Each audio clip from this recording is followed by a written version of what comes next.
people did not know that anger has the potential to cause ulcer and reduces lifespan as well. Yes, anger is a strong emotion that has the potential to damage our body in different ways. It can affect our body negatively. Each time you get angry, actually, your body releases a hormone called cortisol. Cortisol, when released in frequent order, damages or weakens the lining of the stomach and potentially leading to ulcer development. You see, when you advise people to take good care of their health and also control their emotion, it will be as if to say you are giving them advice they cannot take, simply because our health is not what we notice the effect immediately it is damaged. If anything happens to your body, the effect is not usually noticed immediately, and that is why people treat their health with less importance. Let me tell you something. Nigerians don't go to hospital. We are carried to the hospital. Yes, the only time most people admit they are sick is when they are unable to attend to business of the day. The health deterioration didn't start the day the symptom becomes very noticeable. In the book of 3 John verse 2, it is obvious that the Bible said, I wish above all things that you mayest prosper and be in good health, even as your soul prospereth. But let me tell you that it is the will of God for us to be in good health. God's desire for us to experience good health does not mean that we are going to eventually live in good health. The same way it is the will of God for us to experience heaven. That is, the Bible said it is not the will of God for any of his creation to perish, but for all to repent and go to the kingdom of God. But the truth of the matter remains that not everybody will attain God's kingdom. Thus, to truly enjoy good health, there is responsibility that we need to do. And that is why I've decided to title this particular teaching, My Health, My Priority. It's the title of one of my book on health. One of my first book on health is My Health, My Priority, subtitled What Most Doctors Wouldn't Tell You. Yes, most doctors wouldn't tell you that. Not because they don't know it necessarily, but because they wouldn't have all the time in the world to say that. So, I want to recommend this book to you. If you actually care for good health, I want to recommend My Health, My Priority to you. It's a book you can leverage on. So what I'm saying in essence is that for us to live a healthy life, our responsibility is needed. We need to make our contribution and not just to blame it on God. So then when next you get sick, do not neglect, do not refrain from asking yourself, what am I neglecting? What am I not doing well? So do not question God. Don't blame it on God. So let me start. According to World Health Organization, health encompasses a complete state of physical, mental, and social well-being, and not merely absence of disease or infirmity. If we calibrate, let's say we calibrate health line from 0 to 100%, and let's take 50%, which is the middle, as a point where people are neither sick nor healthy, and let's take 0% or anything less than 50 as the point where people are mostly uh, suffering from one ailment or the other, experiencing one symptom or the other, or probably in the hospital.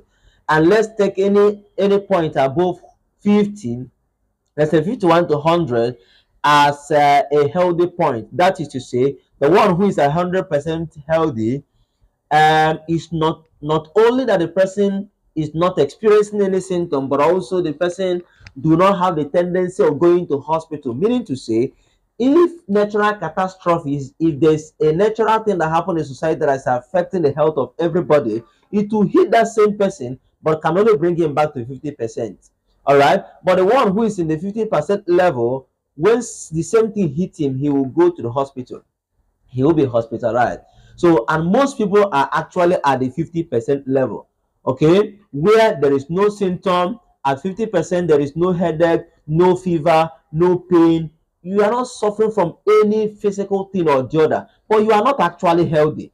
And that is why I said most people don't go to hospital. We are carried to the hospital because the only time we discover we are unhealthy is actually the time when we are unable to attend to our daily routine.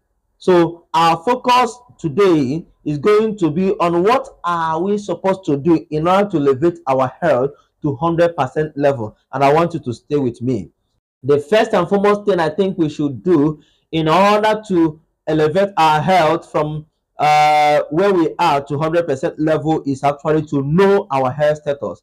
That is to have some health checks. All right, we need to go to laboratory tests. So when you are not exhibiting any symptom, it is prudent to undergo medical testing at least twice in a year to ascertain the condition of your body, because anyone who did not participate in an exam wouldn't say he passed the examination. So you only held it to the point of the health status you know about yourself. So I want to recommend to you some routine health check you should do to ascertain your health status. Number one is to do blood pressure monitoring. Even younger persons experience higher blood pressure or even low blood pressure. So it is paramount for us to check our health, our uh, blood pressure. Let me tell you that blood pressure is one of the disease we classify as cardiovascular disease. And let me tell you that one out of every 10 deaths is caused by cardiovascular diseases. All right, one out of every 10 deaths is caused by cardiovascular disease. So, and blood pressure is one of the any cardiovascular disease and disease that affect the heart and then the blood vessels. Okay, and BP is one of them. It kills like tomorrow no day. All right, so check your blood pressure, check your sugar level. Your sugar level should range between 80 to 100 milligram per DL. Although the normal range is not for you to know. The important thing is that you get to check it with your healthcare provider. He will advise you better. All right, and he will tell you when you are on borderline. Okay, because 110 to 100 to 120 could be on borderline level. So your blood sugar level become worrisome when it's above 120 milligram per DL. All right, I'm talking about fasting blood sugar level, because we also have random blood sugar level. That is why I said get to know your health status, discuss with your healthcare provider so that he will be in the best position to advise you on what to do. Because if you know your health status, you can make informed decision. All right, the third thing we need to check is our cholesterol level, that is lipid profile analysis. Health. Most of the thing that make people to maybe they'll tell you this person was just going and he fell and died. Most of them is caused by high cholesterol level.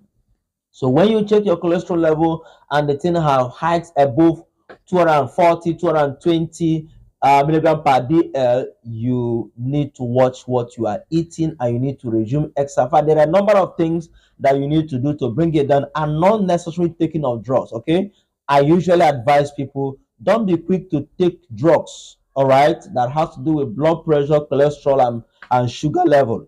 Okay, until when it is absolutely necessary for you to take them. Not that you check today and the thing seems to be high, your blood pressure maybe hikes maybe a little above 120, 130, over 90 or something of that, and you are a young person and you start taking drugs. That is not advisable. Get to know, check your blood pressure, check your cholesterol level, check your blood sugar level. Also check whether you have infection. Okay, some persons who later in life begin to have problem of bearing children are actually not caused by one village native doctor, or it's not caused by somebody in the village. It is actually caused by some untreated, long time untreated infections. So do culture and sensitivity tests, do urethral swab if you are a male, do HIV high vaginal swab, and so on and so forth. Okay, there are so many culture tests, or what we call microscopy, all right, which your healthcare or lab scientist can help you to check. When you know some of these things, you can be able to treat yourself. You have HIV, even if you have deadly disease like HIV, it can still be handled when you notice you have them on time. All right. So the first thing I'm advocating is you're going to live a healthy so that you don't kill yourself, is actually to focus on your health status, to know your health status. And the second thing we need to do is to focus on natural food. You are what you eat actually. We are in the age of technology, and so many of us have used, in fact, our food has become technology.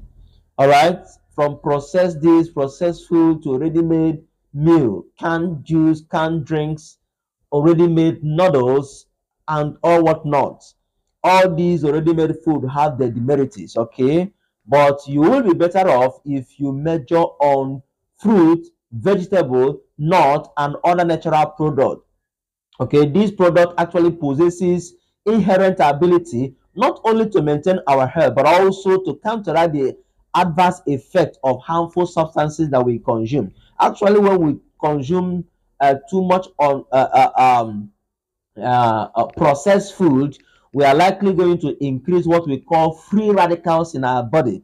And too much of free radicals in our body can result to premature aging, and they can damage some things in our system. But when you take green leafy vegetables, they have the potential to counteract the effect of free radicals. In fact, green leafy vegetables in particular contain notable antioxidants like vitamin B, vitamin C, and so many other nutrients that can help to prevent oxidative damage of cells in our body. So let's try as much as we can to go back to nature. All right. Leafy vegetables such as pumpkin, spinach, broccoli are rich in antioxidants and numerous vitamins that can revitalize our body. Okay. And so, in fact, natural food is not only healthy for consumption, but many of them are also medicinal. I'm telling you. Let's take, for example, in pineapple, there is a chemical contained in pineapple called bromelain. Bromelain is a natural enzyme found in pineapple juice and in the stem of the pineapple plant. That is that middle part that usually is not very tasteful, that tastes like water, and most people throw it away when they are eating pineapple. That particular part is concentrated with that chemical called bromelain. Okay, bromelain has the capacity to fight cancer cells.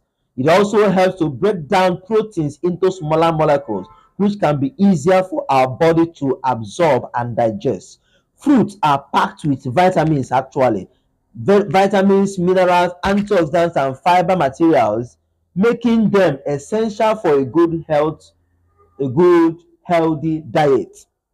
Okay, so they offer numerous health benefits, including boosting our immune system, improving digestion, promoting the health of our heart, and potentially reducing the risk of chronic disease like type 2 diabetes, okay, heart diseases, and certain cancer.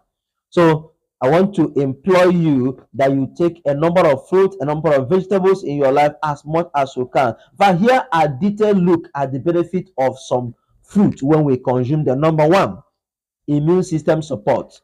Fruits are rich in vitamins like vitamin C and antioxidants that helps to strengthen the body's defense against illness and infections. Number two, digestive health. Yes, the high fiber content or found in some fruits aids in digestion, preventing constipation and promoting a good healthy gut.